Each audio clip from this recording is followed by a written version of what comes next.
show. Hello, everybody out there in Radio Land. Thank you for tuning into The Divide. You are listening to The Divide with Marcus C. Williams. We are here in your ear, having the conversations that you need to hear. You are listening to the conservative voice of New York State, Marcus C. Williams. I am here. We are the #1 conservative talk show in all of New York. Let's make it all of the United States. Thank you guys for tuning in. We appreciate you. Make sure that if you're listening to us online, hit the share button, hit the retweet button, get this message out there. It don't cost you nothing. We are here in your ear having the conversations about the important things that are going on in our nation and locally here in Rochester, New York. So we've got a large number of different things to talk about. We had a great, very impactful week over the last week or so. And so many things have been happening back to back to back. And it's like, wow. So if you're online right now, hit the share button, hit the like button, get this message out to everybody. Share it in group, share it on your page, share it everywhere you can. So let's jump right into it. We're going to start with a couple of local things over here in Rochester where I am. And then we'll go to the state and the international. National and international. You know what, matter of fact, let's start somewhere else. Let's start with this redistricting stuff in Texas. You know, that's where I want to start today. So the redistricting in Texas, I guess the Texas apportionment of different seats and stuff like that for Congress, they're looking to go back through and they're trying to reorganize how that's done. So we've got all of these Democrats that are in and across the country that are mad. And they're like, oh, well, you can't do that because that'll give you more seats and that'll give you more power. And I'm like, hold on, Democrats, what are you talking about?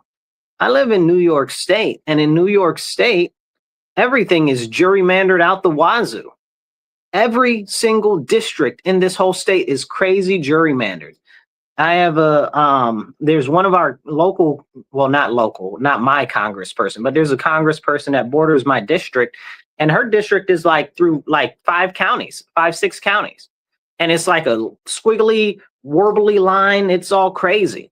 Like, how is that a district? How is that a congressional district? So the Democrats did that when they were trying to make sure that they had less Republicans, because our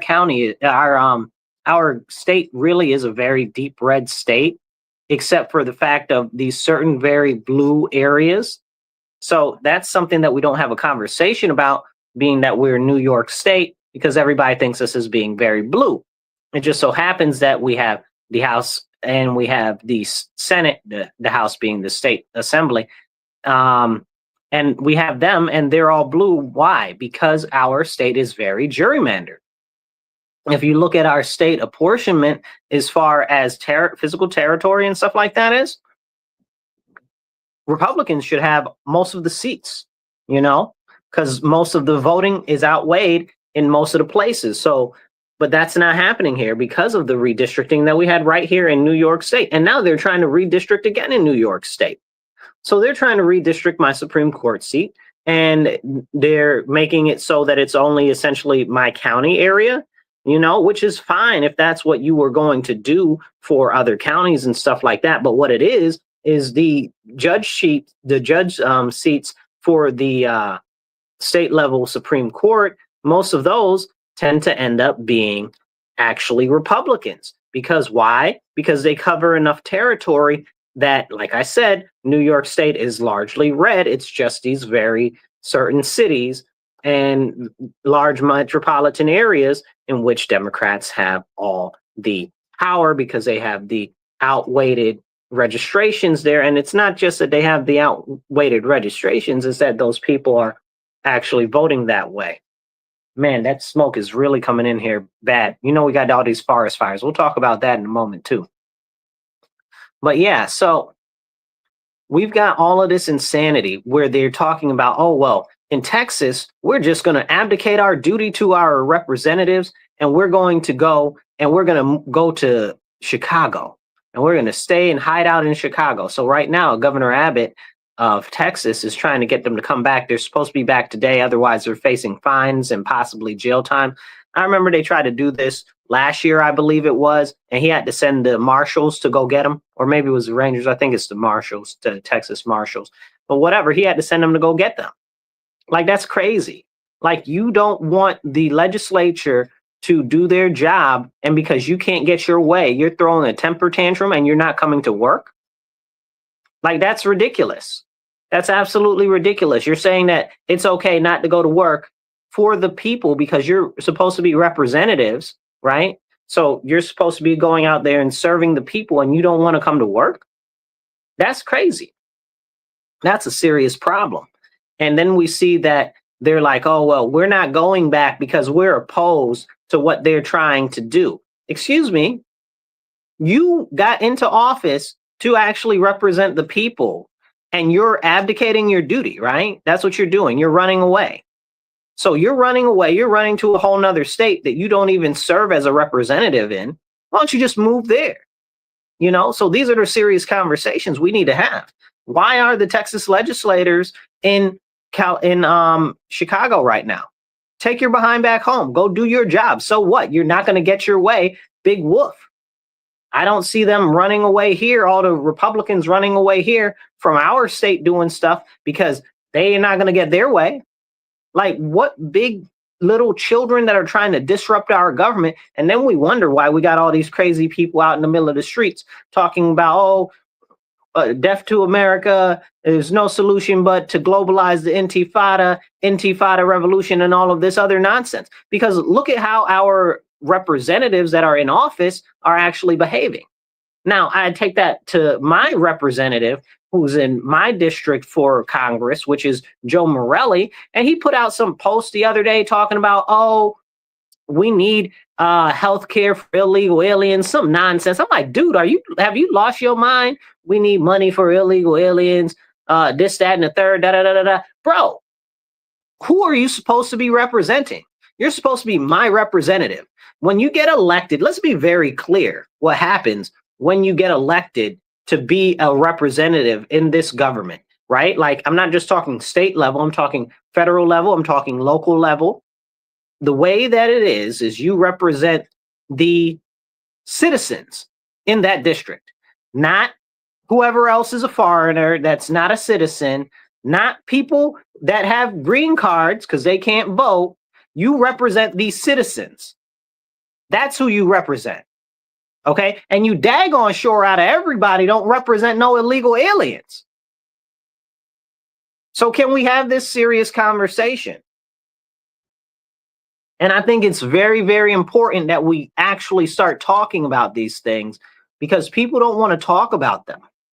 Like, how these people are behaving in their jobs are exactly what we see as a reflection in reality in everyday life.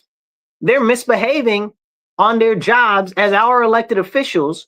And then you wonder why people misbehave outside. You wonder why the kids are bad in school. You wonder why all of these people got all of this nonsense marching through the streets over dumb stuff, you know, because they're being taught by our elected officials that it's okay to act up, pitch a fit, and throw a tantrum if you don't get your way. Is that what we're doing in our nation right now? Is that where we've come as a country? I'm not okay with it. And I don't believe that anybody that is a citizen should be okay with it. Listen, if the Democrats are going to be mad at redistricting, I need you to go look at California. I need you to come look at the New York lines, talking about you're mad that Texas is going to reapportion districts. How you mad? You gerrymandered everything all up the wazoo where I live because you got power here. And let me be very clear, you guys. The gerrymandering is so bad in New York State, it goes down to the city and the county levels as well. And because we're such a Democrat heavy area, we've got a lot of Democrat officials. So in the county, when they went to go redraw the county maps last year, they got mad and they wanted it the way that they wanted. Okay. And then a couple years before that, they were like, oh, we want the districts this way, that way, and the third, da da da da da da da. And they got other Democrats that are mad about them, about the way that they did the reapportionment of the districts. So this is very, very serious. This is Democrat versus Democrat right here in my area, okay, which is a Democrat heavy area.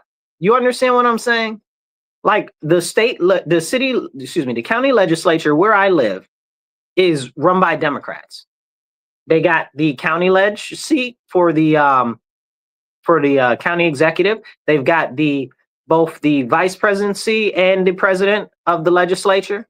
So what they've got the majority in the legislature. So who is there to go against them, right? Not really, not nobody of nobody. So this is a serious conversation that we need to be having and we need to be talking about. Hit that like button, hit the share button, get this message out there. Also, we are working to raise $25 to $50 an episode so that we can keep the show going. And, airtime isn't free, so please donate whatever you can. If you can donate $10 or $25, that's awesome. Okay, if you can donate more, do. You can do it on Cash App, $MW Real, the number one. That's $MW. $MW Real, the number one. That's a digit one. Okay, or you can do it on PayPal and Venmo, and that's at Marcus C. Williams. So at Marcus C. Williams, you can donate there to keep the show going. So this is crazy because we've got a bunch of elected officials on all types of level of government that are out here acting crazy, right? They're acting like spoiled, petulant children. Now, is that any way for our elected officials to be?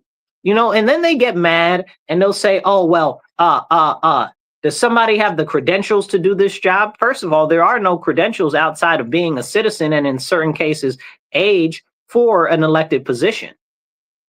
Used to be where most judges didn't need to be an actual lawyer either, because you shouldn't, because the law should be able to be adjudicated in such an even manner that anybody with reasonable sense should be able to do it. But the bar took over all of that and they changed the laws. If you look at Congress and everything, most of the people in there are lawyers, which is a whole nother conversation, which is a problem in and of itself.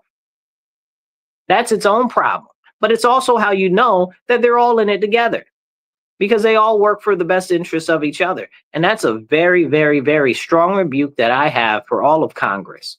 But more so, especially for these people that are out here acting like big babies. Now, let's get into some other stuff. We've got in my city, we just the other night, there was a big car chase because there were some weapons involved. And then the police, where I live, the police can't really chase anybody. So we've got a no chase order in Rochester where I live. So the police can't chase anybody unless there's a weapon involved, unless they're the suspect of a very serious offense with a weapon involved. And there's some other regulations that go along with that. So they were chasing these people and then they backed off, I guess, for whatever reason. I don't know. It got too hectic. It got too busy, whatever the case is. So then they end up catching up with the people and the people bailed out of the car, right? So come to find out, the kids are like 9 and 10 years old. I think one was like 9 and the other was like 12 maybe, but one was 9. You understand what I'm saying? Like these children that stole these cars. Now, why is this stuff going on? This is happening right here in my city. Why is this going on? You got to ask yourself. It goes back to legislation. This is because of the raise the age laws, which prohibit anybody under 18 from going to actual jail. So that's a very serious problem. And everything doesn't go to regular court. It all goes to family court, and family court records are sealed. So they can commit 90 million crimes. And it's always like it's their first offense. So these are very serious problems right off the bat. So what happens is we've got bill reform also, or cashless bill, as you might know it where you are, where anybody can get out of jail for basically no money, for nothing, even if they've had multiple issues and multiple offenses and stuff like that. So what does that teach the youth, right? So that teaches the youth that they can do whatever they want, that they can get away with anything, that they can go ahead, they can rob, steal, cheat, murder, do all types of other crazy, insane stuff, carjacking and stuff like that. And there will be no punishment. And there will be no punishment. It's a very serious problem. June, I see your comment there. Give me 1 second. We'll get this going on soon. So yeah, it's a very serious problem that's going on. And if you guys want to be part of the conversation, drop a comment in the comments. I'll do my best to pop it up on screen and we can share in this conversation together, because these are the important conversations we all need to be having. So hit the share button, hit the like button, okay? And if you're on X, hit retweet. It don't cost you nothing. All right, let's see what June's talking about. June says, have I been on WXXI Connections? No, I haven't been on WXXI Connections. Now, you guys, if you're watching me and you're not local, I'm running for Rochester City Council. Okay, so it's an at-large position. I'm on the ballot. I'll be on the conservative line this November 4th. And if you're in the city, it doesn't matter what party you are, you can vote for me. So, shameless plug, vote Marcus C. Williams for Rochester City Council. Doesn't matter if you're Democrat, Independent, Republican, whatever, you can vote for me on November 4th in the general election. Now, June asked, have I been on WXXI Connections?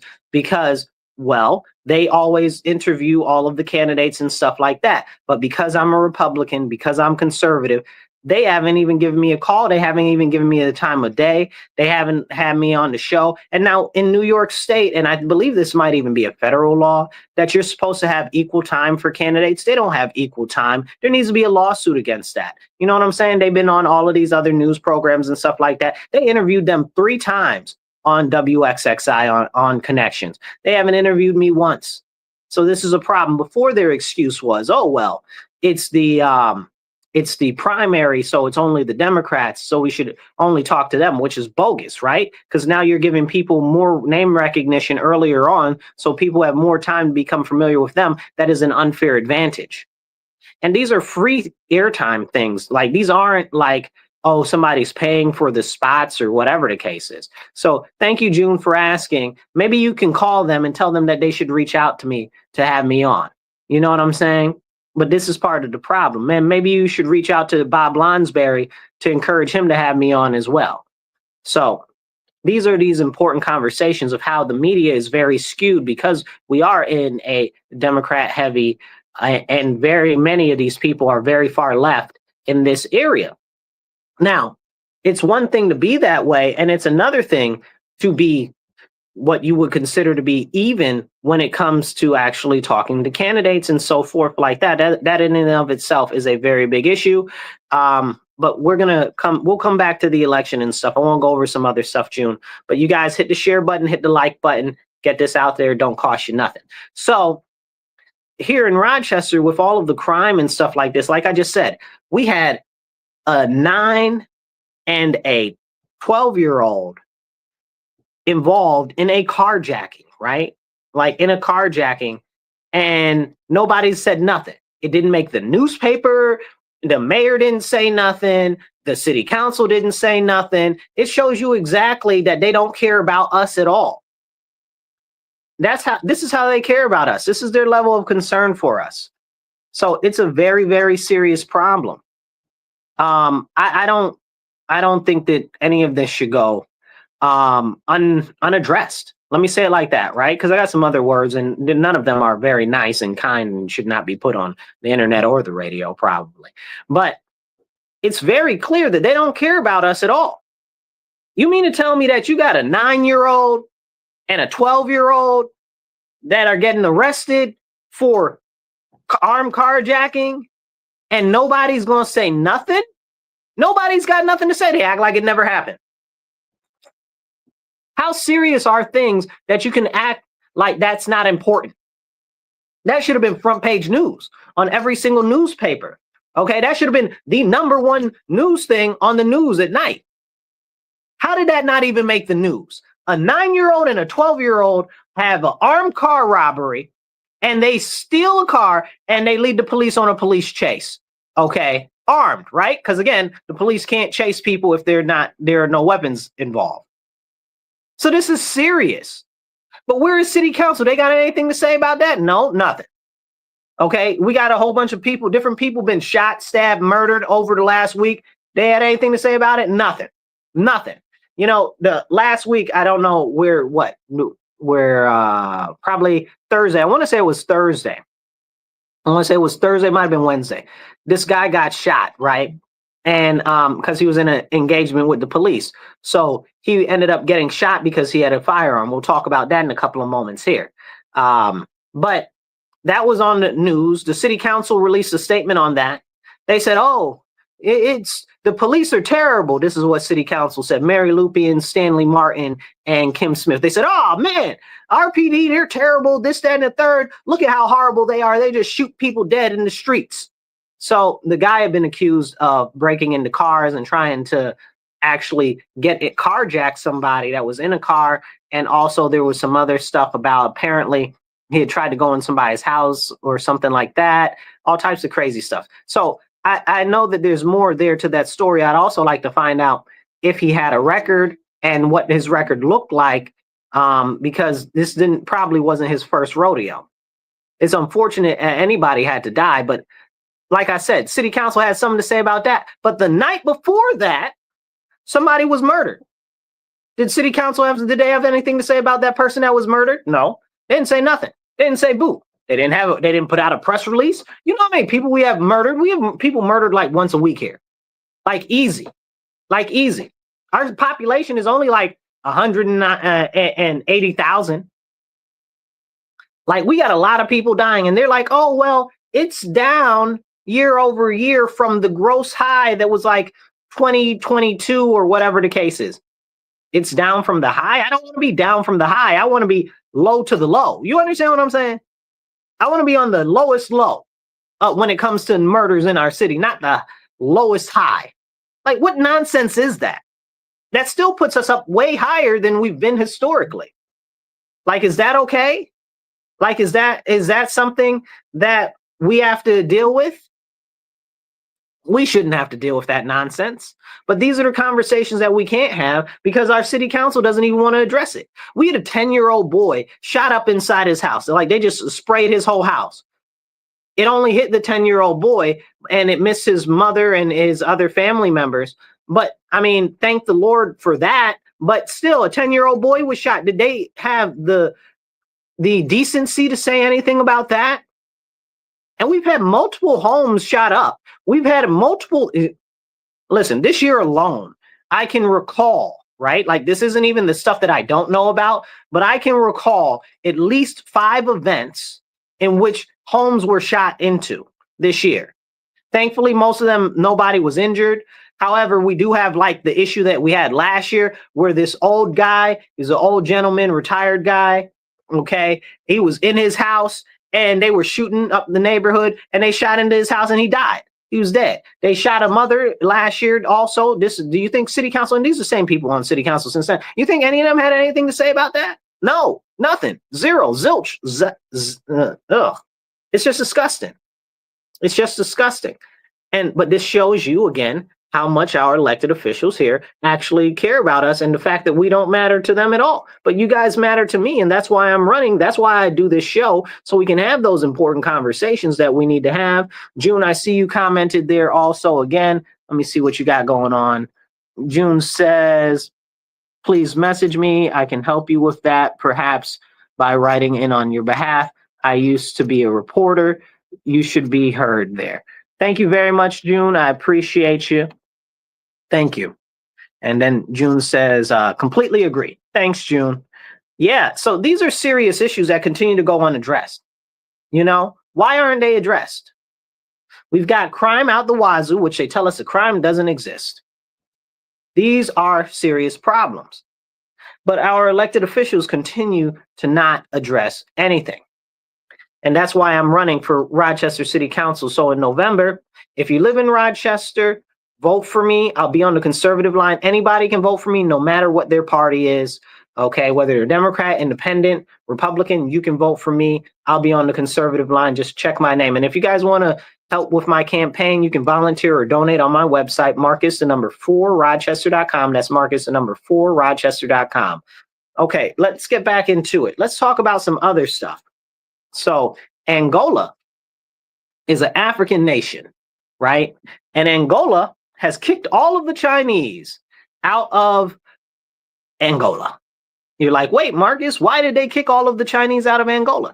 Well, because they're saying that they're exploiting them for their minerals, they're having unfair practices, and they're actually enslaving their people. So that's very, very serious. Very serious. And it's crazy. But this is what's happening in Africa with China. China is a very, very serious threat. They are not a near competitor with us or whatever else anybody wants to call them. They are an enemy. They are not our friend. Okay, they are an enemy. They have declared open warfare against us. And that's why we see all these cyber attacks coming from China. That's why we see these monetary attacks coming from China. That's why we see these agro warfare attacks coming from China. And you'll say, Marcus, what's agro warfare? I've never heard of that. So you can call it eco-terrorism and stuff like that, whatever you want to call it, because that's what it is. It's eco-terrorism that China's inflicted upon us. How do you think all of those lionfish got in the water in Florida and in the South? Okay, that's where the lionfish came from. How do we got all of these Chinese fish all up in New York State eating up everything? Okay, how did that happen? They're putting these things there and people don't even see it because they're too, how would you say it? It's an uncommon thought process as far as war, but the Bible tells us about it. It said, when you sleep, the enemy came and sowed weeds amongst your seeds. So people need to understand that that is not an unheard of concept of warfare. They put all these lantern bugs in New York State. Where you think those came from that are eating up all the crops? Okay, you got the murder hornets in California, the Chinese murder hornets. Where you think they came from? You know? So these are things that we need to have a conversation about. Then we have all types of invasive plants that have been brought here by the Chinese and put in to really do damage. There's a couple years ago, you might remember it or you might not, and you can go look it up. Like I like to say, don't believe me because I'm saying it, believe me because I'm telling you. And go look it up. Go look it up. So a couple years ago, they were sending all of these seeds all across America. And you would just get them randomly. I got one, as a matter of fact, a package of seeds. And the government, the FBI and the EPA and the agri minister, whatever you call that, was the Department of Agriculture. They were all like, don't throw those seeds away. Don't plant them, burn them with fire because they're invasive species. So this shows you the level of cunning and guile that the Chinese have. So right now, what's going on over in Angola, I'm not mad that they kicked all of the Chinese nationals out. Good. I think all of the countries in Africa should kick the Chinese nationals out. They're exploiting Africa. Okay. And then they're trying to interbreed with the Africans and force convert them slowly to Chinese culture and stuff like that. Now, if you know anything about Chinese, they don't like dark-skinned people at all. At all. They don't even like dark-skinned Chinese, and they definitely don't like Africans. So this is a thing. You could go, again, don't believe me because I'm saying it, believe me because I'm telling you, go look it up. Like this is not like something that's fabricated. So they don't like dark-skinned people. So what are they doing interbreeding with them? Because they're being given money from the government to interbreed with these people to try to worm their way as far as genetics go into Africa so that they can say that this is part of ours and we should be able to get in the country. Essentially, the interbreeding is used to breed out the people and to easily incept your way of life and your spies into any type of government or place. It's a tradition that's been done across the world, you know, and sometimes even by force. So this is something that we need to not think is unfamiliar, but it's something that actually happens, you know. But I think that what's happened lately is a lot of people have this sterilized view of not just history, but a sterilized view of what war is. You know, they're like, oh, well, hospitals and kids shouldn't be killed in warfare. Is war, right? What are you talking about? That's not what we want to happen, but that is what happens in warfare. Those are things that happen. You don't want the enemy to be able to recover. Why would you not blow up their hospitals? You know what I'm saying? Like, these are the conversations we need to have. So when you hear that Hamas is building shelters and they're taking up in hospitals and stuff like that, and Israel has to go into the hospitals or blow the hospitals up or the schools up or whatever the case is, because there's been a number of cases where that's happened. Okay. Don't say that, oh, well, that's not happening. It happens. It happens because they know that those are targets that are not likely to be hit. But you know, Israel don't give a flying monkey's uncle. Israel blow up everything. They'll lay waste to everything and everyone. Israel just does not care. So, but they do that because they know it's less likely to be attacked. They know there's going to be less likely to be serious oversight. They know that it's going to be less likely it'll be more likely that people feel sorry for them if they attack a hospital or a school or something like that, because it's a bad look, right? It's a bad look. But then we got this again. This is a sterilized concept of warfare. Oh, no children should die in war. No children. Who made these rules? Like, that's not how warfare works. I don't think any children should really be on the front lines. But to say that no children should die in war, like, that's not a realistic concept of how war works. Like, this is a serious thing that we have. And this is why we have all these people over here. And they're like, why can't you just hug everybody and love people? Because that's not real life. People are innately self-interested and self-centered and about themselves. And they will do whatever they can to scrape and claw to the top. There are those of us who have been what you call socialized, and we've developed this concept that, oh, you know what? Maybe I shouldn't always put myself first. Maybe I should actually also see about it helping out the interests of others, because, you know, sometimes that's important too, and it'll help me as an individual get closer to the goals that I want to achieve. So these are the conversations we don't have now, but we really, really should. And it's because of this sterilized concept of what's going on in the world that we don't even talk about these things. And people are so disconnected. I'll give you an example. They had these crazy people go over there, and Greta Thunberg actually did the same thing too.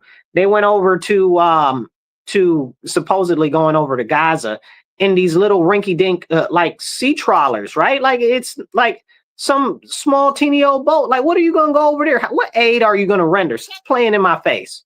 You know what I'm saying? And they're like, oh, well, we've got peanut butter and jelly sandwiches and bags of Doritos for these people. What? How many people? What people? Stop playing in my face. But again, this concept gets out to the public and they're like, oh, well, look, they're doing good. No, they're not doing good. They're in the way. You want to do good? That's not how you do it, because you ain't really helping nobody. You're causing problems. And the whole intention of that was to cause problems. They're like, oh, we want to cause problems because we want to bring attention to this stuff. You guys, you can't fall for the flim flam. A lot of this stuff that we see both nationally and internationally is nothing but theatrics in theater. Again, the same way that we see what happened in Texas with their representatives running away to Chicago so that they don't have to vote. So now Governor Abbott is talking about, well, we might have to take these people and remove them from office. And apparently now he's threatening the Democrats with bribery charges because they're trying to stall the Texas vote. 100%, that's nothing but bribery. That's complete bribery. You're saying, well, extortion, you know? You're saying if you don't do what we want, we're not going to come so you can do the work of the people. So right now, there aren't enough people there to actually pass any of the laws or legislation, whether it's public works or anything. So that's a very, very, very shocking and serious situation. But again, it's this concept that you can pitch a fit and act up, and then stuff is still going to go your way, you know, because that's what they figure. Because they see people acting up and then they see them get their way, and that's why they do it. Goes back to the 9 and the 12-year-old that were just in a car chase with the police. Why do they do it? Because they see that other people can get away with it. They see that you can do whatever you want and there's no consequences. It's a very, very serious situation. So now, with that being said, we need to talk about a lot of these laws that are being put in place all across our nation, but especially in Europe. So what they're doing is, and they started this, I want to say it was Texas and maybe it was Florida. There's a couple of states. And what's happened is they're making I'm using air quotes if you're on the radio, they're banning pornography. Okay. Now, they're not banning pornography. They're not doing that at all. But they're now requiring you to submit your ID online so that they can know, and I'm using air quotes on know that you're not a underage individual. So it sounds good on paper. But what it is it's their way of starting to get you comfortable with submitting your ID online for everything so that they can build a complete online profile of you for the government. So that way, if you decide that you want to start speaking out, they'll shut you down. They'll shut you down. They'll freeze your bank accounts.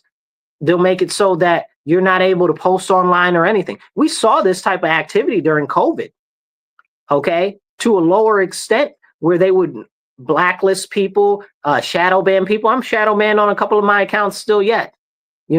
So this stuff is very, very serious, and we need to have these important conversations, because now they're like, oh, well, it's about pornography. It's not about pornography. It's not. Look at what's happening in England right now, and in the rest of Europe. They've put in these and they call it privacy, so it's a complete misnomer. It's a lie. They call them privacy regulations in regard to that, where you have to put your ID in. But it's not just for that. It's for other websites as well. It's for Facebook. It's for Instagram. It's for Snapchat. All of these things as well. So they want your ID on everything. This is dangerous, and it's not good. And I hope more people start to stand up. And I know that they're selling it to you like it's a good thing, but that's what always happens. They say, when the second that the government tells you something is for your own safety, you tell them go pick rocks. Okay, the government doesn't care about your safety. The government has never cared about your safety. The government only cares about empowering itself, giving itself more power over you. And we need to be very, very concerned about that. Real quick, you guys, you're listening to The Divide with Marcus C. Williams here on WRFZ 106.3 FM. We're here every Monday, 2:30 to 4 p.m. So make sure you tune in, tell your friends, your family, and even your enemies, and that guy up the street, tune in Mondays, 2:30 to 4 p.m. on WRFZ 106.3 FM. Now, if you guys would like to help sponsor the show, please donate. You can donate as an individual. If you are a business, please reach out. We can work something out. Go on my, you can do PayPal. We're working to raise $25 to $50 an episode so that we can keep it going, because airtime's not free. You can do $MW Real, the number one. That's $MW Real 1. And you can donate there, $10, $25, whatever you can. It all helps a lot. Or you can donate on PayPal and Venmo, and that's at Marcus C. Williams. So PayPal and Venmo, that's at Marcus C. Williams. We also have givesendgo.com/Marcus C. Williams. You can donate there as well. Now, back to it.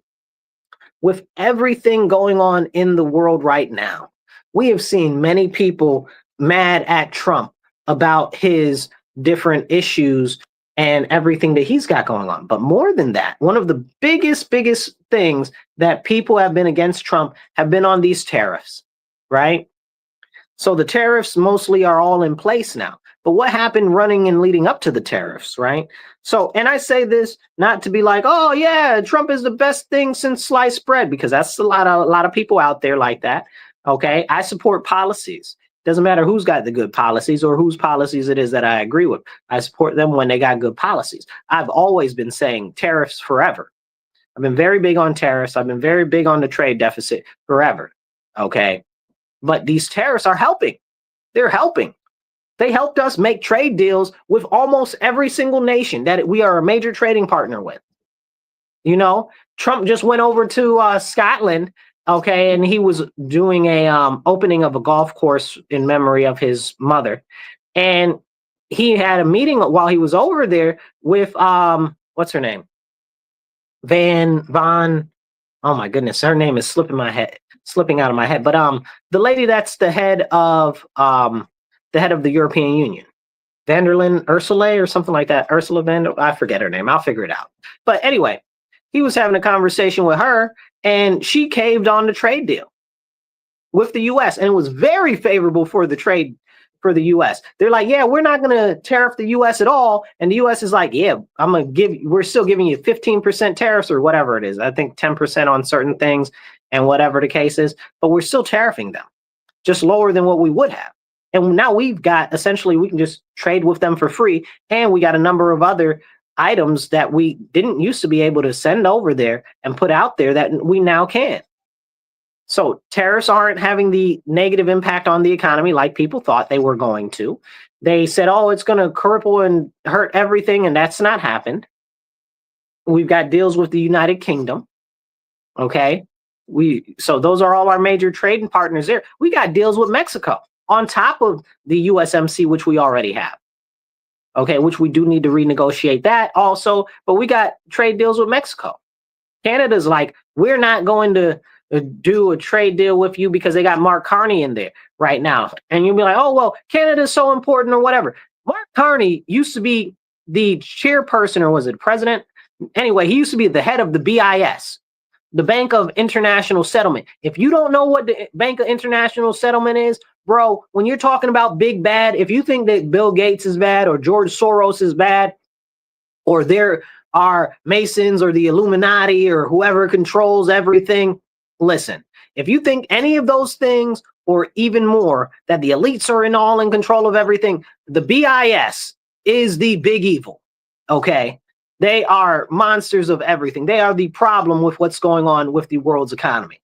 Okay, the Bank of International Settlement. And he used to be the head of them. He used to be one of the governors of the Bank of Canada. This is very serious. Like, that guy is super trash. Like, he's an elitist, super piece of garbage. So he said he's not doing any trade deals with Trump, but he's going to set all the forests on fire so he can smoke us out, putting more carbon in the air than would be released in like 1,000 years. So he didn't say that part, you know what I'm saying? He didn't say that part, but that's clearly what's happening because of, yep, I see Colleen on there. Colleen said he's Mr. WEF. Yep, he is Mr. World Economic Forum. He is a horrible, horrible person.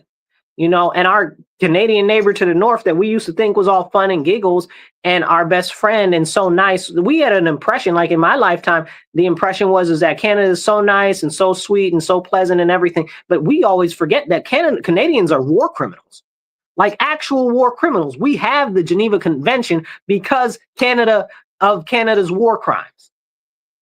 Look into that. We need to look into that. That needs to be taught more often, that Canadians are war criminals. So that's why we have the Geneva Convention, pretty much, because of people like Canada. But what's going on in Canada right now with people like Mike Carney involved, and this is something that's important that I have to explain to you as my fellow Americans. The way that it works in Canada, Canada is not a representative republic like we are here in the US. The way it works there is they elect their different ministers and stuff like that. And then the ministers select who to put in charge and be the prime minister. That's how that works. So they don't even have a say in who prime minister is, really, because they just vote for one party. And then that party, essentially, if they get enough seats, they get in the person that they want. So that's something that's very, very important to talk about. Drop a comment in the comments, be part of the conversation. I'll try to pop you up and get you on stage and we can talk about it. So what's going on in Canada is complete authoritarianism right now. And I'll highlight that by this point of what just happened last week to Sean Fetch. Okay, I might be saying his name wrong. But anyway, he's over there in Canada. He's a Christian gospel singer. So he does praise and worship. Okay, so that's what he does. He's a harmless guy, you know? He just does praise and worship. So he's in Canada. He's got a tour, I believe is 5 or 7 different locations that they had. And he's like, yeah, we're doing these. They had the concert halls and everything was all the venues were done up. And the places outside, they had the permitting and everything for everything. The government shut them down. They said, you can't do a Christian worship. Said, you can't do that. So then they tried to put it inside a church. And what happened in the church? Well, the police went into the church in Canada and they said, you can't even do praise and worship here because it's a concert, so you can't do it. But it's not a concert. And if you look at it, you look at the people, because there's videos out there. You can go find the videos. If you look at the videos of the amount of people out there weren't like a ton of people. Like, it wasn't like it was somebody was going to go see like Drake, who's also Canadian. Can't stand him. Separate conversation. Anyway, but it's not like they were going out to see Drake or somebody. Like, it was a very small, for me, a small number of people. You know what I'm saying? That were at the church that he was trying to do the worship service in. And that's crazy. Canada's out here just shutting down Christians left and right. If you say something, you can't even silently pray in your head. Like, it's all of these crazy things. Like, it's a complete authoritarian government right now in Canada. They shut off. There's a matter of fact, I believe August 14th, the case where the Canadian government shut down all of these people's bank accounts because they sent money to the truckers that were having a peaceful protest in Ontario. Excuse me, not in Ontario, in Quebec. Okay. Is it? Yeah. Quebec is their capital, right? Toronto's capital? No, Toronto's the capital. Ontario. I was right. Anyway, so they were there doing a peaceful protest, and some people were trying to give them money. And like, you're talking about people from all the way on the other side of the country, people that are in Alberta or British Columbia, sent them like $5, and they're shutting down people's bank accounts over that. Okay, they were going to these people's houses and killing their pets, like killing their pets. Like, this isn't like something that, again, go look it up. Like, again, don't believe me because I'm saying it. Believe me because I am telling you. Okay, because I'm out here telling you actively. It's not just something I'm saying into the wind, you know? So these are things that actually happen there in Canada. So on the 14th, there's a court case that's coming up against that. I hope that the people win that, because that's terrible. But we also saw a similar thing here in the US, where the banks were giving the FBI and all of these people everybody's bank transactions that were in DC on the 6th of January without them, I'm using air quotes, without them even requesting it. How you do that? How you do that? How you get like that? So again, we've got this authoritarian creep of government that's coming in that we really need to be alarmed about, but not enough people are concerned about. Not enough at all. But anyway, Sean is going to come here to Rochester, where I live. He'll be here Friday. They're doing like a little like march or whatever to encourage people to come to it. Starts at 5. The actual festivities and singing and worship starts at 7, and that'll be at Parcel 5 here in Rochester, New York, if you are in this area. So, but I want to talk about this government overreach more, and like the stuff that they're doing in Canada. Like, they're killing the elders up there. Like, that's a whole thing that they're doing. They're murdering the elders. So they've got this euthanasia. They call it euthanasia because it sounds better than eldercide or murder, you know, where they tell you, oh, well, if you're sick or you're old or whatever, you can just X yourself out for no reason. That's not okay. That shows that they have no concern for life and there's no sanctity of life in them, you know. Or you see they've got it for the wide range of abortion up there, you know. And now in New York State, talking about that complete disrespect for life, we've got eldercide here. Now the elders can just X themselves out because, you know, they're a burden on our economy. They are a stretch on our services. And why should they even bother breathing, right? Like, that's despicable to me. That's despicable. But we also live in a state that has late-term abortion, up to birth abortion. So that's where we live in New York State. So it's terribly tragic, but this is what's happening here, and we need to actually identify it and call this stuff out. Now, next year, Canada's starting it with the teens. So they're starting to euthanize the teens, you know, and that's a problem. That's a serious problem. So the way that they're saying it is it's going to be any teens with mental health issues, okay, or that are going through emotional distress. Is that not every teen? You guys, if you're listening to this, you probably were a teenager at some point, unless you're like 12 and listening to this show. And if you're 12 and listening to this show, more power to you. You stay tuned, and hope I can encourage you. But this is serious. Like, they want to get rid of teenagers. Like, oh, well, if you just have emotional issues or whatever, you know how many teenagers are on different type of antipsychotics or depression medicine, or what do you call the other ones? They've got a ton of different things that they've got, but all of these different drugs in New York State. So sooner or later, that's going to be a thing that comes out, and they're going to try to push that right here. That's not cool. We can't be doing that. That's not acceptable. So we have to understand that the sanctity of life is very important, but that's why they don't want Christians to be able to speak up. That's why they don't want us to say anything. That's why they don't want us to do anything. And it's crazy. But the Muslims could do whatever they want. The Jews can do whatever they want. But when it's Christians, it's a problem. We can't say or do anything. Now, I'll give you this example. I want to say it's Minnesota. It might have been Michigan. Okay. But again, look it up. Don't believe me because I'm saying it. Believe me because I'm telling you. It's crazy. So there was this mosque there, or religious cultural group, right, that are for Muslims, right? And this guy had raped this 12-year-old. So the guy got charged with rape. Now, I guess he's Somalian Muslim or whatever the case is. And they're like, oh, well, you should not punish him so harshly because of the cultural differences. The cultural differences? He raped a 12-year-old. What are you even talking about? So you're saying that because he's Muslim, the cultural difference is there, or that Muslims can have sex with 12-year-olds that are not of the age to give consent? That in this case, and as far as I understand, and you correct me if you have this information, it wasn't a statutory rape charge. It was an actual rape charge. So this is very serious. Share this video. Share it to more people. Hit the like button, hit the share button, comment. It don't cost you nothing. And definitely join in the conversation. Drop a comment and we'll try to pop it up so you can be part of the conversation. So this is a very serious situation. So they're like, yeah, because he's Muslim, you should understand that there's a cultural difference, and where he's from, that is okay in their culture. To rape 12-year-olds is okay with their culture? How is that acceptable to anybody? That's not acceptable. Like, I feel like I shouldn't have to say this, but rape is wrong, right? Like, seriously?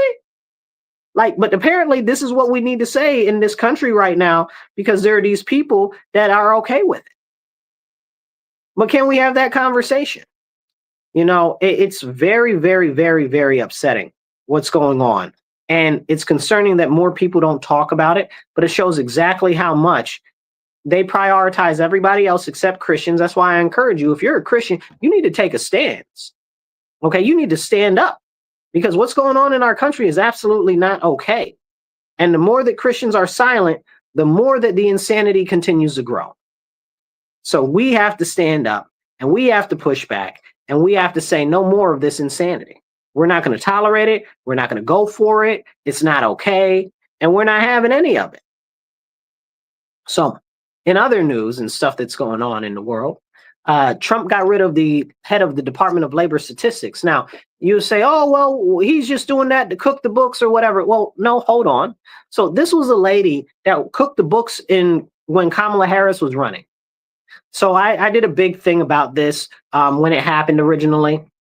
Like, the numbers were like hundreds of thousands of more jobs that they said that had been created that hadn't even been created. So the lady just outright lied, you know, like, but it made the Biden-Harris administration look better. So they did it to gain clout. That type of person should not be in government. They should not be in government, not even a little bit. That was a very serious problem, and it's not okay. And now people are like, oh, Trump just tried to get rid of her. It's all about political stuff. Let me ask you guys a question, right? Isn't everything political? Everything is political. From your toilet at home going flush to them picking up the trash, okay? That is political. Every single thing, every aspect of your life is political. Me talking on the airwaves right now, that's the FCC. It's political. You understand what I'm saying? You know, driving down the road, the police pull you over. That right there is also, okay, that is also political. Everything is political. So when people tell you, oh, we can't talk about that because that's political or whatever, everything is political. The cats needing to be neutered on the street, which is a whole separate conversation. There's a big problem with feral cats that we have here in Rochester. And also somehow rats all of a sudden. Like, there's this conversation, and I don't know this to be true. I mean, it's unverifiable to me. I see somebody just comment. I'll put it up there. So what it is there's this rat problem in Rochester now. So I've heard people say that they think that they're just letting the rats out. Somebody's out there letting rats out in certain neighborhoods. It's very interesting. Now, I do know that rats breed fast, okay, and can take over a lot of stuff really quickly, but it is very, very, very questionable. what's going on with those rats. Anyway, let's try to see this somebody said something. Colleen says something. Colleen says, because Canada was our friend, most still are. Justin Trudeau, not his daddy. If you guys don't know about Justin Trudeau, his dad, people say that nobody really knows who his dad is, that his dad is Fidel Castro, because his mom spent a lot of time over there with Castro, and then she was all of a sudden pregnant. So that's a whole separate conversation, and he kind of looks like him or whatever the case is. Anyway, I don't have evidence to back that up, but that is a thing. Anyway, so his Justin Trudeau, not his daddy, Pierre's son. Together, we're strong. Ottawa, Ontario is the nation's capital of Canada. The same nightmare as our DC. Okay, so Ottawa is the capital. That's why I was thinking it is in Quebec then. Okay, so I'm not a crazy person. See, I told you guys I know what I'm talking about. So anyway, let's see. We got another comment. Colleen says national. She's just fixing what she said. Anyway, back to the conversation. Okay. It's really serious what we're seeing going on right now. It really, really, really is serious. And honestly, if we don't start standing up now, I know like we've got all these Democrats that are like, oh, Trump is the worst in the history of the universe. Okay, fine. If that's what you really believe, okay, but these are the same people that want to give more power to the government. How? How, bro? How do you want to give more power to the government? You talking about the government is bad, right? So then stop trying to give more power to the government. That is mind-boggling. And they're like, oh, well, they're gonna institute martial law, and you want to give more power to the federal government? Like, you sound dumb. Like, why would you want that? Like, listen to what you're really saying. It's beyond me. It's completely beyond me. I don't understand how people think like that. Like, that's without all reason. And if you guys have followed me for some time, I've been talking about our role in America as going towards the authoritarianism that I so far have seen for my lifetime. Like, and I'm not that old. So we continue to see and become more authoritarian every single day. And it made it much worse after 9/11 when they put in the Patriot Act, which I want them to repeal the Patriot Act. The Patriot Act needs to be repealed. Also, the TSA got to go. But now you don't have to take your shoes off at the TSA, so that's okay. Do you know that the TSA has never stopped one terrorist act? That's a whole separate conversation for another video. But these are important things, you know, like national security is very important to me. You guys hear me talk about it regularly. Okay, speaking of which, we just put 2 nuclear-powered submarines over by Russia, apparently. You mean we didn't have 2 nuclear-powered submarines over by Russia already? I don't believe you. You know what I'm saying? Anyway, get back to that in a minute. But these are the important conversations we need to have. National defense is important. But the continued creep of authoritarianism by our government, both local, state, and federal, I should say, so all 3, is very, very, very serious. People that are encouraging you to empower the government even more are problematic. They are the problem. Okay? You know, people call them brown nosers, or they'll say, call people all types of trope names like, what do you call them? I don't know how it's escaping my head right now, Uncle Tom's and stuff like this and stuff like that. But the whole time, these same people are saying that we need to empower the government more. Like, that's crazy. We talked about some things earlier about how the government is expanding its surveillance and operational power against the American citizens. So now we're seeing it even more, where now we've got Palantir. Apparently, the guy from Palantir is apparently a descendant of slaves, which I didn't know. He looked white as snow, and I thought he was a South African because he's a billionaire and he runs with billionaire white South Africans. Maybe he's also South African, but apparently he's also got some Black American in him. So that's weird and crazy. But anyway, Palantir is taking over the government. Okay, they're going to be doing all of the government surveillance, networking everything together with their AI so that they can spy on you all the time. And Trump's right along with it. Okay, and I'm not a fan of that at all. Now, I don't know if Trump is not aware of it, if he's been sold that it's an okay thing or whatever the case is, but I'm absolutely against it, 100%. Then we see this push for cryptocurrency, okay?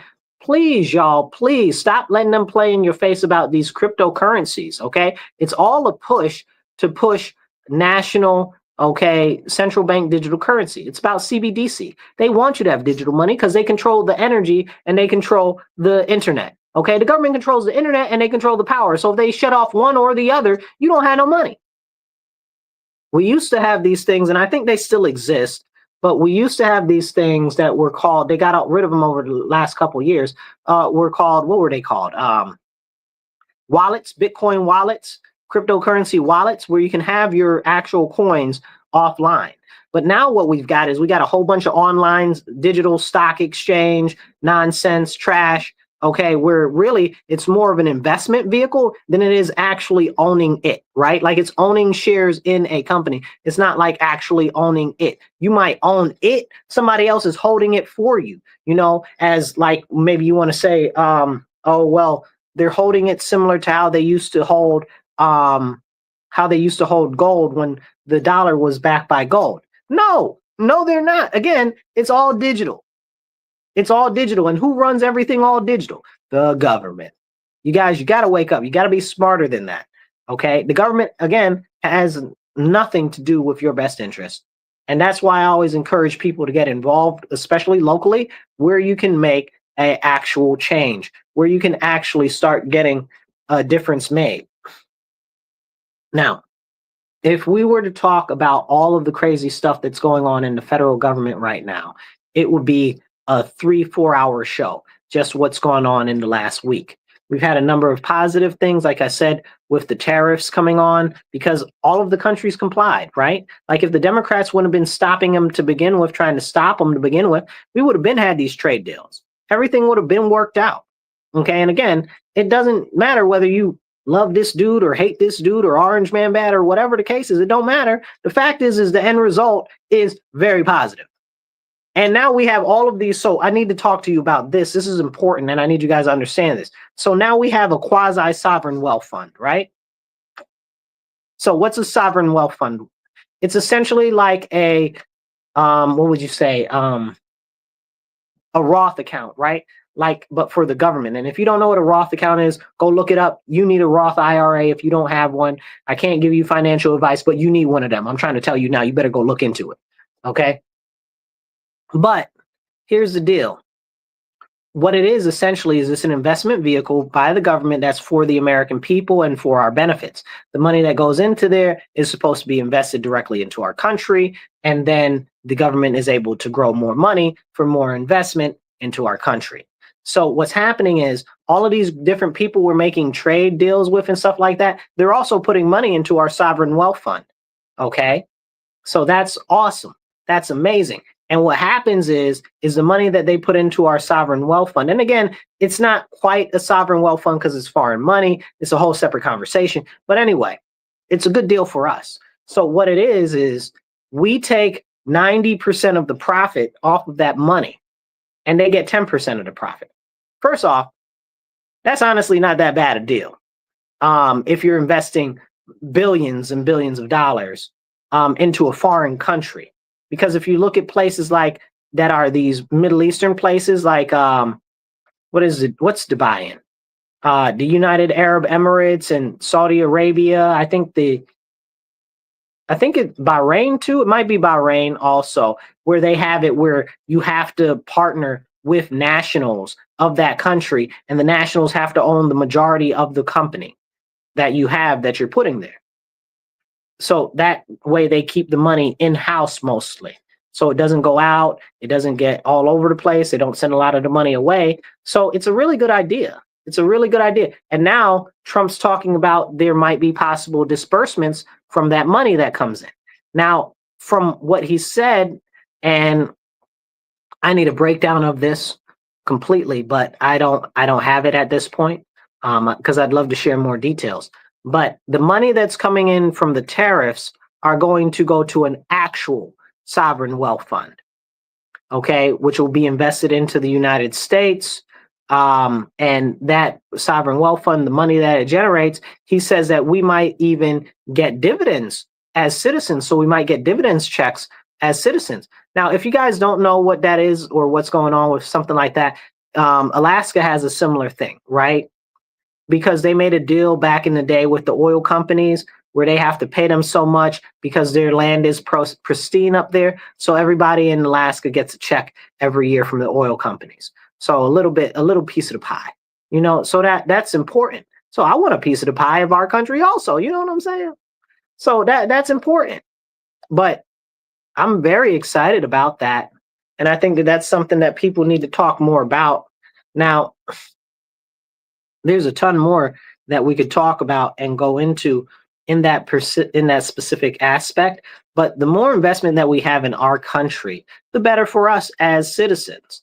Now, will it outweightly benefit some people that are more developers and building stuff and stuff like that?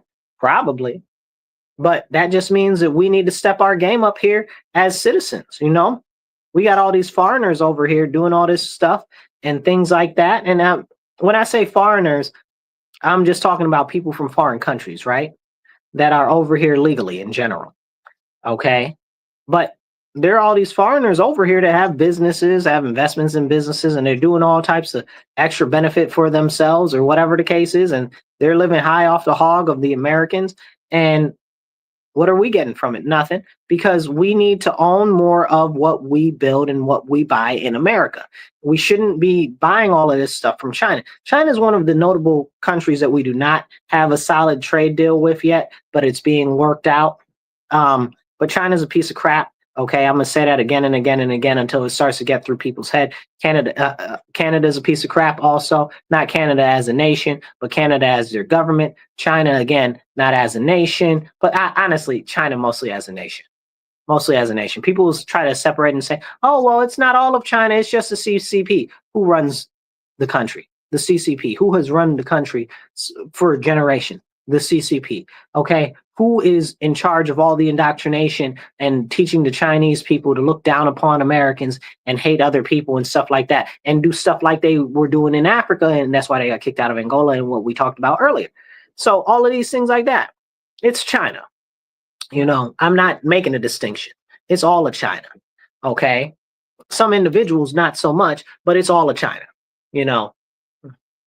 and pray for the Hong Kongers that are still trying to resist the tyranny of and oppression of the Chinese government. So these are very important conversations that we need to have. Please share this video, get this message out to more people, and let's have these important conversations. And you can always drop a comment below, and I'll do my best to pop your comment up on screen, and we can talk about whatever you got going on. Let's see what we got. Somebody just made a comment. Colleen said, no, Ottawa is in the Ontario province. Montreal is the province of Quebec. Same country. Basic knowledge of geography and history and North American history should not be a mystery. LOL. Colleen, you're fun. I love you. Yeah. I just really don't like them people that much. I'm still mad at the War of 1812. If you guys don't know what happened in the War of 1812, the Canadians came down and they burnt down the White House and burnt down DC. I still want get back from them. So there's that. So I was right both ways, but wrong both ways at the same time, Colleen. Okay. So thank you for that. I appreciate that. You're awesome. Okay. So anyway. But yeah. Speaking of mad at people, Mexico too. Still mad at Mexico. Okay, we ran down to Mexico and look this up because you guys, I know a lot of people don't know the history of Mexico and the U.S. We ran down to Mexico. We went in there. We went into Mexico City, and we should have kept Mexico. When we took Mexico City, we should have kept Mexico. Okay, a full stop because we should have. Now they're all acting up, but they're getting better. We'll see what Shannon Baum or whatever her name is, the Jewish lady that's in control of Mexico now. We'll see what's up with her because she was acting all froggish and now she's being more in line with what we need her to be. So I don't know. She's a shell for the cartels anyway. I don't mess with her at all. You know that they killed like 130 competitors against her to run for president in Mexico during the last election. Like 130 competitors were murdered by the cartels. She wasn't even in the running, and then automatically she pulled out of nowhere and she won the presidency. Man, you sell somebody else that lie, I'm not buying it. You don't think that they put her in there? We know they put her in there. And these are the type of conversations we need to have, because there's a lot of that type of stuff that goes on with governments all across the country and across the world. Okay. Not just murder and assassinations, but we look at what happened in what's Tom Walls. He's in Minnesota, right? Yeah. Or wherever he is. I don't remember. But anyway, so the lady that was in charge of the legislature there, I believe she was in the House, which is, excuse me, I should say the state legislature, right? Like their version of the assembly where we are. And they assassinated her. And they tried to assassinate the other Democrat that was in the Senate that voted for the bill that was essentially the budget for the state. And they said, oh, well, it was in favor of Republicans. So that's why they went out and they were assassinated. So that happened right here in the United States under Tim Walz's nose. And then the guy that did it said that Tim Walz told him to do it. And then he's got all types of dirty connections with Tim Walz. So that's a whole separate conversation. We've never heard anything back about that. There's no conversation with that. It's very interesting. There needs to be a conversation about that. But, that'll probably never actually come out. So we've got another issue I want to talk about while we got a little bit of time left here. Okay, so hit the like, hit the share button. If you're watching online, definitely retweet it, share it to some groups, share it to your pages, and hit the like or the heart button, drop a comment. Okay, you guys, please donate to the show. We're working to raise $25 to $50 an episode. You can donate on PayPal. It's $MW Real, the number one. That's the digit one. That's $MW Real, the number one. Or you can donate on Venmo or PayPal. You can do it at Marcus C. Williams. It's Venmo or PayPal. You can do at Marcus C. Williams. You can donate right there. Donate whatever you can, $10, $25, or even a whole $50. Whatever you can helps us get more airtime, because airtime is not free. And we're working on getting another time slot as well. So please do help. And if you have a business and your business wants to sponsor the show, okay, let us know. Now, back to the brass tacks. Now, over the last week, we also had this very interesting situation. There was this guy who went down in downtown New York City with a rifle and shot up these executives at Blackstone. Yeah. There's a guy who shot up these executives at Blackstone. And you'd be like, wait, Marcus, I thought it was some guy that was trying to go after the NFL. First of all, let's be very clear. They lied. And nobody can tell me otherwise. Okay? Because what happened, I'm going to tell you my whole thought process, and I'll walk you through my thought process. They said, oh, there's a shooting. There's shooting by the NFL and Blackstone offices.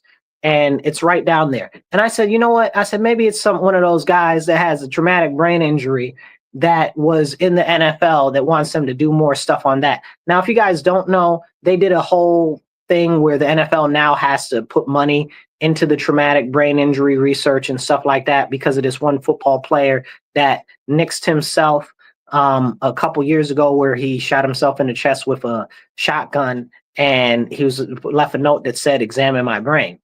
So now that was my original thought. I said, oh, well, maybe that's what happened, So, but then come to find out, the people that only got shot were the people that were the security guard, and then two people that work for Blackstone.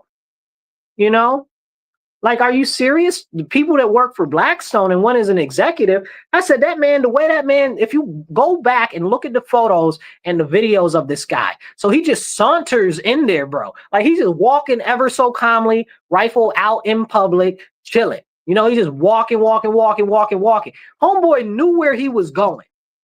And they're like, oh, well, he got off on the 33rd floor. Apparently, it's the 33rd floor. I need double verification of that if any of you guys can. Was it the 33rd floor? Okay, for sure. Because that also opens up a whole bunch of other questions when you go down that rabbit hole of the 33. But the thing is he went specifically to that floor and then shot the executive. One of the executives there. Now, if you guys don't know about Blackstone, Blackstone is a massive, massive property holder. They hold so many, the vast majority of American homes are owned by them. They're one of the largest real estate companies in the world. They own the most homes in America. Okay. Why do they own them? Because if they own them, they're not individuals that are owning them, because they're renting them all out, because they want you to own nothing and be happy. This is what all part of a much larger agenda. So I guarantee you that Blackstone just bought a whole bunch of stuff out where this guy was living. Okay, so by where this guy was living, they bought up a whole bunch of property and stuff like that. Either that is a direct personal grievance with them as being Blackstone, or somebody hired him to take them out. One of the two, maybe a combination of both. You know, but to say that, oh, well, he went there and they found some note about him being mad at the NFL, and he ain't never been in the NFL. He's mad at the NFL. He's never been in the NFL because allegedly he had traumatic brain injury because of playing football in high school. Stop playing in my face. That's what these people do. They play in your face. They make all of these falsehoods up, and it's crazy. And we need to have this conversation because Blackstone is a behemoth and it is a monster. You guys, it is a monster that is destroying our nation, that is robbing people of the ability to have homes. When they say that we have a housing crisis, it's because of large industrial level landowners and property owners like Blackstone, and nobody will say anything about it. You're not about to sit here and play in my face that this guy took out 2 people that work for Blackstone, one being an executive, okay? And it was by mistake. He shot the wrong people. He meant to go to the floor for the NFL. Don't play in my face. Whose face are you playing in? Who's stupid? I'm not stupid. I don't know about you guys, but that doesn't make no sense. Okay? Homeboy got out there and sauntered in there with a rifle. You understand what I'm saying? All broad daylight, full display. You could see it like it wasn't even like the rifle was like tan and stuff like that, and like tan and black and stuff. So you could see it, right? Like it wasn't like he was trying to conceal it. He's just walking straight with it. You mean to tell me somebody that's got that much gumption to drive across the country to come shoot some people gonna go to the wrong floor? Now you and I both know that the NFL, at the NFL office, they got NFL plastered all over the place. You think he saw the Blackstone logo and he just decided, oh, well, you know, that's the NFL too? I mean, he might have brain injuries, but he's not retarded. Like, what are we talking about? But again, this is how these people that control the media really, really, really try to make stuff actually different than what it is. And I want you guys, please check that out and see if that really was the 33rd floor, because that's what I'm hearing, that it was the 33rd floor. I saw it in print in a couple of newspapers and stuff like that. And that's a whole, again, 33, that's a whole another rabbit hole to go down. But it's crazy. So we have seen so much go on in our country. Looks like we got a comment here. Let's see this comment. Let's see. Colleen says something. Charlotte, New York history. Try that. We existed in New York long before the city of Rochester. Yeah, I'm familiar with that, Colleen. Thank you for that addition. So we've got so much going on in our country right now that it's really hard to keep pace, because something's happening every couple of moments, every couple of seconds, and they do it repetitiously over and over and over again so that we can't keep up. Now, one of the most important things, and I think that this is a crucial thing to understand, Thune, okay, the head of the Senate, Thune, okay, Republican, the head of the House of Representatives, Mike Johnson, okay, they set it up so that Trump can't get any recess appointments, because the recess appointments, I believe, will go for a couple years out if they get the recess appointments. Okay, this is a problem, or not, maybe not a couple years out. Maybe it's till the next session of Congress. It doesn't matter, but it'd be for a while. Okay, and once you get in the recess appointment, you're most likely going to stay there anyway, unless they try to move you out with the next presidency, right? But this is something that they've stopped Trump from being able to do.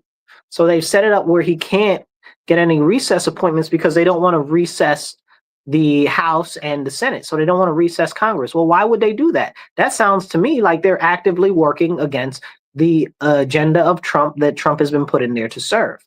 So that's something that we really need to identify, because you guys listen to me all the time. I'll tell you, at the top of the pyramid, they are all the same and they do not have your best interest at heart, because all of everything that they're about is their own self-interest. Okay. And I know a lot of people don't want to hear that, but that's the reality. Democrats, Republican, it's all the same at that level. Okay. They don't care. They care about themselves. It's a few, very few people that actually care about our people over their own subsations, some word like that. You know what I'm talking about.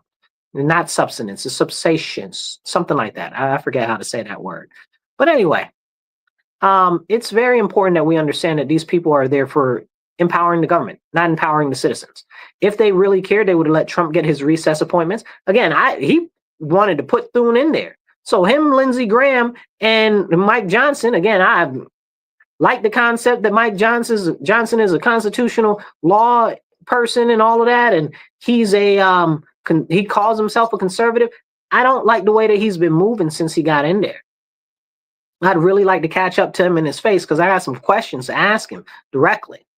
I don't like a lot of the moves that he's been making, and there's also times when I felt like he's weak. I mean, he's no what was that guy's name? Paul Ryan. He's better than Paul Ryan, but I mean, gee golly gosh, it don't take a lot to be better than Paul Ryan. Okay. Paul Ryan is a piece of garbage. Okay. Nobody can convince me otherwise. I watched he wrote a book, right? It's like, what was it? Restore America or Reform America or some American Restoration was what it was, I believe. Anyway, he was talking about we need central bank digital currency and all of this other type of stuff, and we need to expand the surveillance state and all types of stuff. So that guy's trash. I'm glad they got him out of Congress. Okay. But anyway, let's see. When we have these type of conversations, we need to bring it together cohesively. The government is not your friend. You know, I shouldn't have to tell you that, but the government is not your friend. They don't care about you. They don't like you, and you don't matter to the government. Okay. The only place that you can actually find solace is that sometimes we'll get some candidates in certain offices that actually do care, that you do actually matter to and do have your best interests at heart. And the best way that you can be most impactful is to focus on getting active in your local level of whether it's city council or town council, whether it's fire district or school board or whatever. Pick what you want, but get involved. Maybe even get involved in a local political committee so you can actually see how the sausage is made. But once you see how stuff really starts to go, when you get involved in politics, even just paying attention and learning more, you'll see that it's a whole bunch of shisty, shady nonsense, and it's not the way that you or I perceive that America should operate. That's why more of us normal citizens that really care about our country have to get active. And it's not just about when these people are running for office and voting for them. It's about when they're in office, holding them accountable. You know, the part of the First Amendment that people often overlook is the right to redress your grievances with your government. That is very, very, very important. And I'll give you an example. Here where I live in our county ledge, you can't even say the name of a county legislator, and that's a violation of the First Amendment. What do you mean I can't redress my grievances with a member of the thing at speak to the legislature? That's a violation. Somebody needs to sue them over it. I'm not a constitutional lawyer, and I don't have the money for it to do it. Otherwise, I would definitely sue them. You know, I might have to look into getting my law degree just to do it, because all of these unconstitutional acts that they're doing here, even in my local level, in my county, in my city, it's unconstitutional, and it violates our basic rights and our God-given rights and our liberties and freedoms, and nobody's standing up. But this is why you got to get involved, you guys. And if I can leave you with one thing this day today, get involved locally. Get involved locally. Polly says, yes, redress your grievances. Yeah, you got to redress your grievances with your government, because they just do whatever they want to, and there's no accountability. They're not holding themselves to account. You know, in New York State, that the assembly can only investigate the assembly. No outside body can investigate the assembly. So when is there ever going to be any accountability for any of the wrongdoing that they're doing to our citizens? Never. Never. Never. How you monitor your own self? That's like the police policing the police. You know, that's like the city council having oversight over the city council. How are you the only person that can hold yourself accountable? These are problems. That's why we have to actually redress our grievances with these people. So I encourage you, take heart. Remember that you need to be the change that you want to see. If you want something change in your local government, get active. If you want something change on the national level, get active. It has to be up to us. Okay, if it has to be, if you want it to be, it's got to be up to you. It's got to be up to me. We got to get this stuff together. Polly says all politics is local politics, and that is a fact, Jack. I'll catch you guys later. Remember, thank you for tuning in. Catch our show next week, 2:30 to 4 p.m. If you're listening to us on the radio, make sure you subscribe to my YouTube, the Marcus C. Williams channel. Just search The Divide with Marcus C. Williams on YouTube. You'll find us. And if you're watching us online, make sure you're following and share this video out. I'll catch you guys later. Remember, stand up, speak up, and don't shut up. Take action. You guys be blessed and be well. I'll catch you later. All right, you guys. I'll see you later.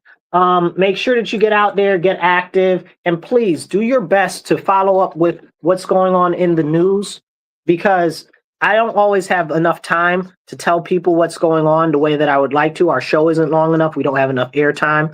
I'm working on a couple of other things so I can have more time to tell you guys about the different things that are going on. But there are so many things that don't make headlines in our country. And that's not even to talk about internationally, because we don't know anything that's going on internationally. You really kind of got to dig into stuff to figure out what's going on internationally, because there's just so much and it doesn't get covered here in the US. You know, you might hear about, oh, the Ukraine war, oh, the stuff going on in Gaza, which apparently is all the rage in the news right now. Somebody's got to explain that to me, because they're like, oh man, everybody over there is starving and stuff now. All of a sudden, you care all of a sudden? That sounds like a okey doke right there. It sounds like there's something going on there. Somebody's up to something with that, but we won't find out for another couple years. So you guys, we got to stay privy to what's going on. Make sure you check your international news. Make sure you stay up and follow me, and I'll catch you guys later, okay? And be encouraged, okay? Be encouraged. Do not lose heart. We can make a difference as individuals. And I believe in you, and you matter to me. I'll catch you guys later. Be blessed and be well.